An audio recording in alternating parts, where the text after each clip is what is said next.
Hi there, everybody. It's Marc Laurenson here from Sydney Astrology School. And thank you for joining me as we look towards the sky for the month of November 2021. Now, we're in Scorpio season, as a lot of you already know. The sun moved into Scorpio on October 23, 24, depending on where you are in the world. But I'm not going to be talking about the sun all that much. I'm going to be talking about a couple of the other planets that have moved into Scorpio, and they're Mercury. And the one I really want to focus on is Mars. Mars in Scorpio. Now, Mars in Scorpio for this month starts at the very beginning. It actually moved into Scorpio on the 1st of November. This could have been the 31st. In other parts of the world, 31st of October in other parts of the world, and stays in Scorpio all the way through the month. So this is a Mars in Scorpio month. Okay, so when you're thinking of Mars in Scorpio, people who know a little bit about astrology already, I want you to actually start to conjure up some kind of feelings. I want to go down that road, emotions around Mars in Scorpio. For people who might be a little bit more visual, how about the color of my shirt? How about what this feels like for you? What emotions or what visceral kind of reaction is this color giving you? It's kind of like a deep crimsony red, or it might even be a blood red to some people. So this is a Mars in Scorpio color. This is a Mars in Scorpio shirt. When you're looking at that or thinking about that, it's for me, it's passion. For me, this is going to be a passionate month. So what does that mean? What does a passionate month mean? It's going to be different for everybody. Everybody is going to be thinking of all different things. There's going to be a handful of people that might even go, I'm not even sure what that means for me. You know what I mean? I don't even know what passion means for me. But I want to say this month is trying to go there. It's trying to actually evoke that feeling in you. So it's Mars. It's Mars. It's the fire in our belly. It's our get up and go. It's the need to conquest, the need to triumph and the need to make things happen. And Scorpio, in the sign of Scorpio. Now, in traditional astrology, Mars rules the sign of Scorpio. I'm a modern astrologer, so I look at Pluto a bit more than Mars.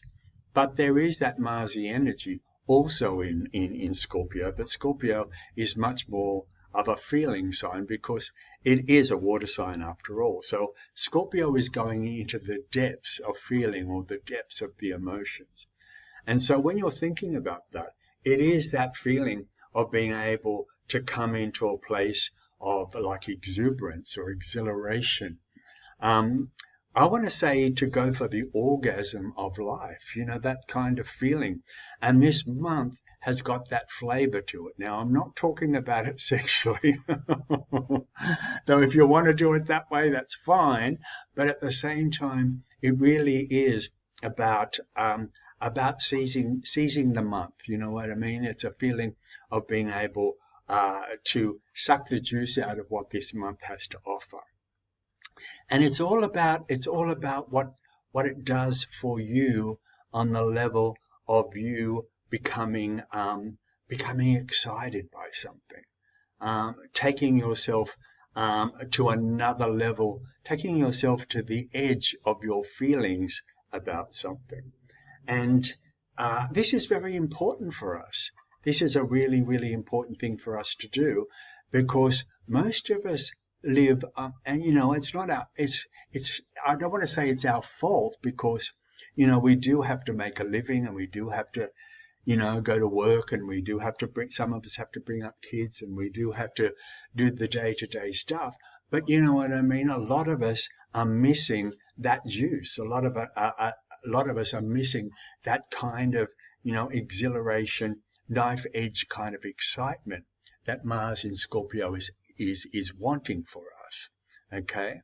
So I want to actually say, whatever that means for you, whatever that means for you, even if it means to be able to enter into an area that is more exciting than usual for you.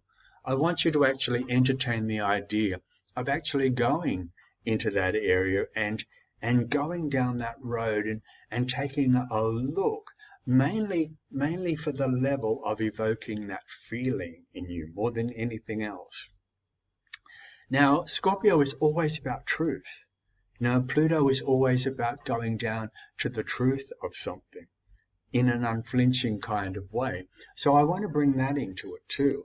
I want to actually say it's about you having to face a lot of things in you that you might be holding back, that you might be a little bit scared of or worried about or anxious about, that's stopping you from living this kind of life.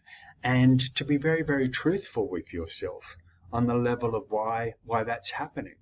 So that's another thing that's going on in this particular month as well.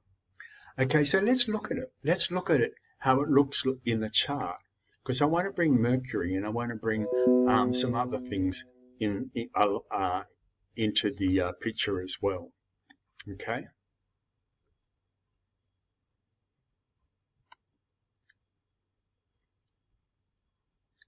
So here is the chart. This is the 1st of November. So there's the Sun at 8 degrees of Scorpio. And there is Mars at 0, right at 0 on the 1st of November, okay? Don't worry about the houses, everybody. The houses don't mean anything. In this case, this is not a frozen moment in time. I'm looking at a month, a chart for the whole month, okay? So I'm going to be ticking it over at 1 day at a time. And just watch how all the planets are coming in into interaction with each other, okay?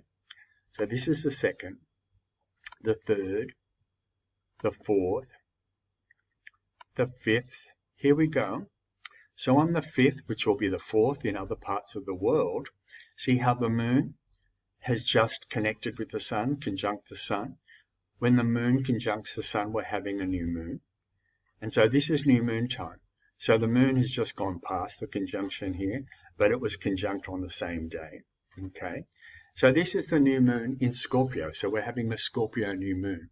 So everything that I just said about Mars in Scorpio is also the flavor for the Scorpio new moon. And we're seed planting at the Scorpio new moon. This is the beginning of the lunar month. So this is about being able to begin something or start something or getting something prepared on the level of all the things that I mentioned, all the things that I mentioned, especially on the level of getting yourself in some kind of getting yourself emotionally in tune for a month, hopefully that has something relatively exciting to offer. But at the same time, it is up to you to make this happen, okay? So this is the 5th of November, the 6th. The moon moves into Sagittarius the very next day. The 7th, the 8th, the 9th, the 10th. Now, everyone see how Mercury here is coming into conjunction with Mars in the sky. So this is the 10th, the 11th, the 12th, the 13th. So they're still in conjunction. Mercury's pulling away a little bit. The 14th, it's moving off now. So between, say, the 10th and the 13th, or the 10th and the 14th, you're going to be having Mercury conjunct Mars in Scorpio. So when Mercury comes into the picture, Mercury comes in as the messenger. And so Mercury has got some ideas here with Mars that wants to be activated, okay? So this could be a time when you do have, maybe certain things are coming into your head at this particular time, ideas that possibly could evoke something in you on the level of all the stuff that we said at the very beginning of the webinar. Something I forgot to mention too. I'll take it back now. I'll take it back in a minute. Something I forgot to mention in the new moon, which has a lot to do with what I'm talking about now, especially with Mercury conjunct Mars. I'll just go back to the new moon again, and I'll show you something that I missed, which is really going to be super important, I think, for the new moon. Here's the new moon. Everyone see how it's opposite Uranus? Okay. So this, we're going back to the 5th, the new moon time. So everything I just mentioned about the new moon, which is the seed planting time, is opposite Uranus. So there's also that feeling now of needing to find your freedom, find your authenticity, possibly maybe trying to do something very, very different this month. You know, maybe something way outside your comfort zone. Trying something a little bit unique or a little bit original, or stretching outside your usual boundaries. So this is really, really important at the new moon time. Okay, so I'll take it back to where we were, which was the 14th. Now this kind of spins off what I'm saying now about Mercury, doesn't it? Because if you're coming up with new ideas or stretching the boundaries of the stuff that you would like to do this month, then Mercury conjunct Mars is telling me that there's something on that level, you know, of something that might be mentally interesting you, or you might be getting messages of sorts, or maybe it's coming through people, or maybe it's coming through the internet, or maybe it's coming through, a magazine or TV or something like that, that might actually evoke an idea for you that you want to possibly start to get off the ground. Okay, so that's the 14th, and the 15th, the 16th, 17th, the 18th. Oh, and also mention, I'll go back a little bit as well, because I forgot to mention this too, which is kind of important. Going back to the 13th and the 14th, okay, where we were before. Look at these planets here. Let's go back a little tiny bit. Let's go back to the 12th, okay. This is the time that Mars and Mercury are conjunct, that period of time. Look what they're squaring. They're squaring Saturn, okay. So this could be an important time in the month, because maybe Saturn is trying to consolidate an idea. You know, Saturn's got that feeling of being able to put something into more concrete form. So maybe if you're coming up with ideas or thinking about a particular thing, Saturn might be able to give it a path of sorts. Saturn might be able to crystallize it, or to be able to see where it needs to go in a productive kind of way. Okay, so around sort of like the 12th-ish, say from the 10th to the, say, 13th, 14th, that could be really good for you on the level of being able to put it into some kind of working order or productive order. Okay, so let's move it on to where we got up to, and I'm coming up to the 16th now, 17th, 18th. Here's the 19th, okay, this is the 19th of November. It'll be the 18th in other parts of the world, and we're coming up to the full moon now. So this is the full moon in Taurus, okay, so it's not quite there as far as I'm, as far as what I'm doing here, but it will be there on the same day. So it'll be the 19th. And the full moon is the fruition of the month. Everything from the last 2 weeks, from new moon to full moon, has come to a point now where it feels like it's gone as far as it can go. It's kind of at its emotional peak or emotional height. And so we're talking Taurus, we're talking Taurus. So maybe Taurus is always going to be about putting things into maybe their material, maybe something material. There could be some material use made out of this. Maybe there could be some money involved in this. If this is a money venture, maybe that could be part of it too. I always think with Taurus, Taurus is always about security and safety. So maybe there is something on the level of you now coming to a place where you're feeling quite secure and safe with the stuff that you've been doing, and maybe there is some, who knows, maybe there is some material kind of maybe feedback or fruition involved with this as well.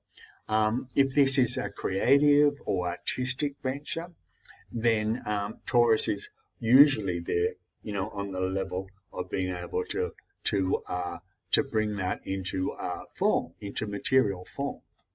I always think that works for a Taurus full moon too. So this is the 19th. Now, the full moon is squaring Uranus. Everyone see that? Not Uranus, sorry, Jupiter. Everyone see that? Everyone see Jupiter over here in Aquarius, 23 Aquarius? The Jupiter square tells me that this is a time for you to have a little bit more confidence, or a little bit more faith in yourself, a little bit more faith in life. It also tells me a little bit about us needing to be doing things that align with our principles, or align with what we believe is right for us, that kind of thing. It doesn't have to be right for everybody else. It just has to feel right for us. It has to feel like it aligns with who we are and why we're doing it. The intention behind something. I feel that that's really important with Jupiter. So we have to be very, very conscious of reaping the so-called Jupiter benefits, on the level of you feeling good about who you are and good about what you're doing. I think that's a very, very important thing to remember. So we're coming to the end of the month now, okay? So this is the 20th, the 21st, the 22nd, the 23rd, the 24th, the 25th, 6th, 27th, 28th, 29th. I love this. This is the 29th of November. Here's Mars, which I focused on at the very beginning. It's in trine to Neptune. Okay, everyone see that? This is the 29th and the 30th. This is the close of the month. And I can't help but think, what a wonderful way to close, because this is Mars-Neptune. And Neptune is always about that feeling of resolving something, or that feeling of letting go, or that feeling of releasing something.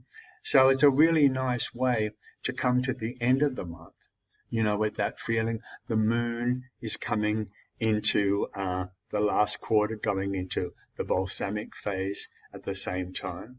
So maybe a month that was what you would say relatively exciting, or possibly taking you to other emotional levels, is now actually coming to a much softer, much more sensitized, and much more calm place. A beautiful place to end the month. So what I would say at the end of the month, around the 29th and the 30th, I think it'd be really nice. A nice thing to do would be to either have a meditation, or a nice walk in nature, or sit down by the waterfront if you can do that kind of thing, and thank the month. Thank the month for giving it what it's and being able to receive what it's giving you, and to be appreciative. To be appreciative of everything the month had to offer, and you also being a creative part of it.